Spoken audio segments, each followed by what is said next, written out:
Ya, betul tu.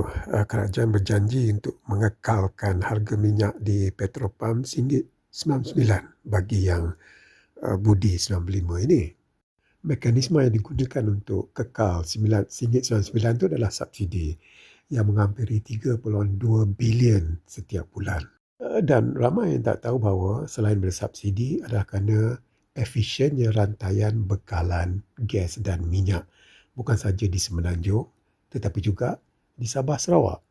Ya, kita mempunyai sistem yang efisien kerana Petronas. Petronas dianggap syarikat minyak top 10 ataupun nombor 1, nombor 1 secara global. Hakikatnya negara jiran mempunyai Pertamina tetapi mereka punya masalah dalam rantaian bekalan kerana tahun lepas Pertamina dikatakan ada masalah rasuah yang dipanggil Pertamina Gate. Sekarang Indonesia ada masalah tentang bekalan gas dan minyak.